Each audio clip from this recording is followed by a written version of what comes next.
Hi friends, so glad you can join me today. We're doing some really cool projects.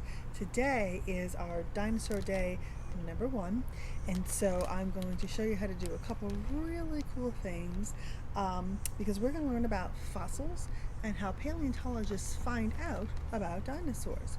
So make sure you watch the video that I posted before you do the project with me, and that will help you understand more about fossils, how they're formed, and why they're so important. So today we're actually going to make our own fossil. And to do that, you're going to need some of the supplies that are in your bag, okay? So you're going to be needing your foil tray, because this is what we're going to make our fossil in. You're going to be needing the cup that I gave you and has a line on it. And you're going to fill that cup with water right to where the line is, okay? So you want to get that ready. You're going to be needing your dinosaur skeleton, okay? And I also suggest you grab a couple of leaves and sticks because you're going to want to put that in your fossil as well. You're going to need your bag of, this is called plaster of Paris, and when this dries it gets really hard, almost like a rock. But it's not so hard that we can't break it open, because after it dries we're going to break it open and I'm going to show you what's inside. So you're going to need that bag of that powdery stuff. It's called plaster of Paris. And for right now, that's everything we're going to need. In a little bit though, we will be needing some type of hammer, because after our fossils dry we have to break it open to see what's inside. So I have a couple different wooden hammers here. You're going to need your brush, because you're going to have to brush the sand and the little bits of dirt off your fossil. That's what paleontologists do.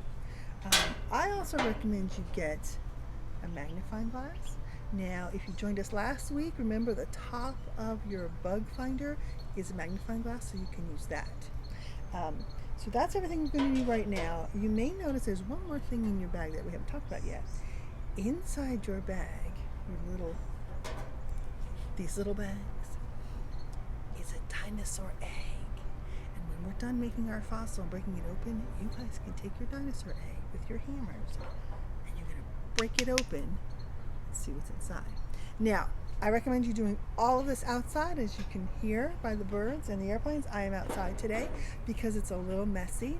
And well, that's just how it is in science. It can be very messy. So let's get started with making our fossil.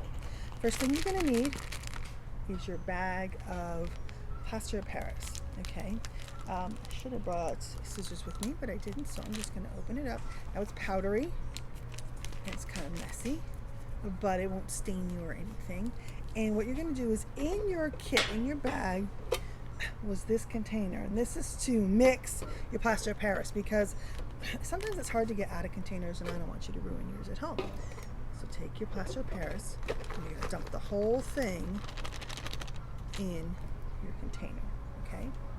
Now you're going to get a spoon. Don't worry about your spoon, it will wash off, but you want a pretty good sized spoon. And you're going to take your water, and remember we're going to measure it right up to the line that's on our cup, and you're going to dump it in and you're going to stir it, and you want to stir it until most of the lumps are gone. I'll show you. It's going to get kind of thick, almost like cream, not quite like mashed potatoes, but let me show you. So go ahead and put your water in your container, and you're going to start mixing that up. And again, like I said, you want to keep mixing it until most of the lumps are gone. It's okay if there's a few lumps in there though, that's fine. Alright, don't want to mix it too fast because you don't want to splatter. So then it's kind of thick. I'll show you. Can't even really pour it. See how thick that got? Let me show everyone. It's very thick. Okay, so once you get to this point, you're going to get your tin, and you're going to fill your tin about halfway with your plaster of Paris, okay? So you want to put it in there, and you want to leave some still in here, okay? Now, we're going to drop in our skeleton, and I have some sticks here. I'm going put some sticks in. Leaves work great. I really recommend you putting in some leaves. But you're going to put some items inside the container, okay? Once you do that, you're going to take the rest of your plaster and you're going to put it on top of all the stuff you just put in there, all right?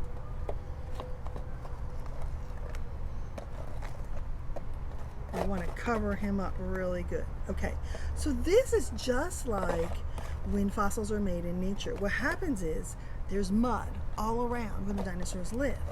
And when the dinosaurs died, their bones were all that was left of the body. But the bones don't go away. And then the bones got covered up with more mud and more dirt and more mud. And what happened is over time, that mud turned into stone and rock. And the same thing happened with leaves. The leaves would fall into the mud and they would stay there, and the mud would cover them up, and cover them up, and cover them up, and cover them up, which is why when we're digging for bones, or paleontologists are digging for bones, they have to dig pretty far down. And then they find the bones, and they have to be careful because if they use really big shovels or big equipment, they could actually crush the bones. Then we won't have them. So that's why they have to be careful and use things like brushes, and they dig very carefully around areas where they find bones because they don't want to damage any of their fossils. Okay, once you do that to your fossil, everything's covered up. This should probably sit for about 4 or 5 hours. Overnight is even great. So this is going to take some time before this is actually a fossil.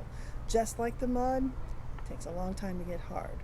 But after it's sat for about 4 or 5 hours, mine actually sat overnight. You can take it out, it slides right out, and look, it's hard as a rock. All right, and we are going to actually break this apart. What I have here is I have a tub, and it's got some dirt and sand in it, kind of like if I were digging at a real archaeological site where they found dinosaur bones. So I'm going to put my fossil in there.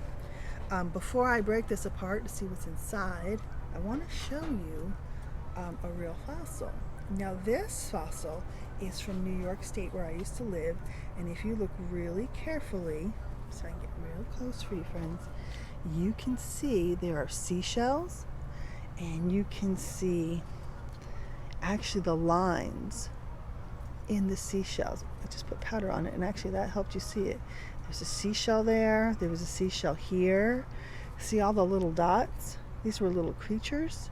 There's another seashell that was here, that when the mud dried, you can actually see it. And this is how things got fossilized. There's all different kinds of cool little things from nature that got stuck in the mud. So I just wanted to show you that. This is a part of our science center back at school. All right, so now it's time to break open our fossil, okay? So I'm gonna take my hammer, I'm gonna tilt this so you guys can see it. I'm gonna give this some really hard blows because rocks are hard. So let's see if we can break this open. You ready? Oh, it's starting to chip away.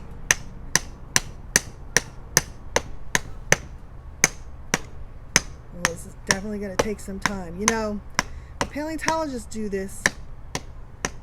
It definitely takes some time.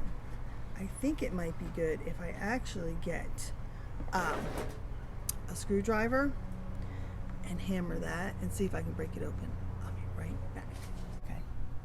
All right, friends, so I realized I had something in my space kit that might work really well for this. This is a scraper or a putty knife, and it's got this nice edge here. And I'm going to put this here. I'm going to take my wooden mallet. Now you might want to use a real mallet or a real hammer. You may want to get some adult help for this. Ooh, it's getting in there. See if it'll break apart.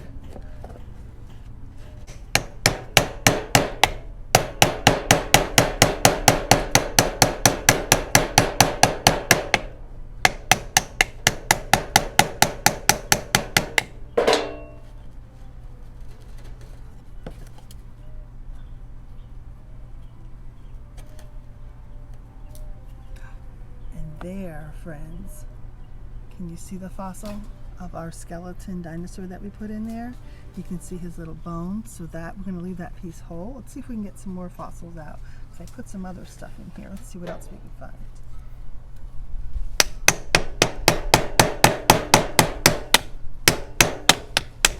Ooh. Oh, look, there was a leaf in there.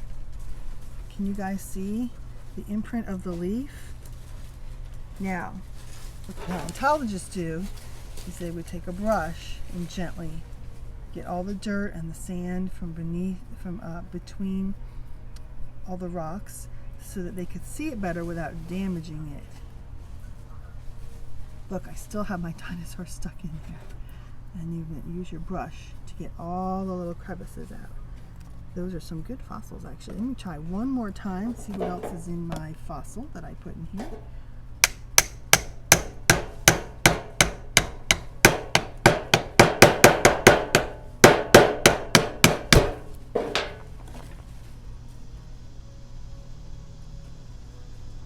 Oh, look, there's his tail.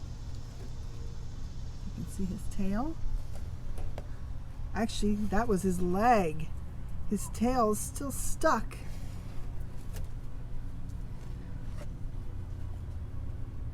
All right, friends. So that is how we break apart our fossil. Now, take your time in doing this. You can leave it in the dirt. You can even bury it back up again. That way you can actually be like a paleontologist who's digging out the fossils. And when you find them, remember, be gentle. Slowly brush everything off, and then you'll be able to see your fossils. So I want to show you real quick how we're going to break open our egg. So the egg can also go inside your little sand bucket here. All right, we're going to break open our dinosaur egg. Let's see what's inside. Oh, I see cracks. Let's see if we can break it open. It's opening up. Wow, what's inside our dinosaur egg? It's a baby dinosaur. All right, friends, have fun making your fossil and finding your dinosaur. Figure out what dinosaur you got in your dinosaur egg and see if you can find some more information about him. All right, have fun with this project, and I'll see you soon.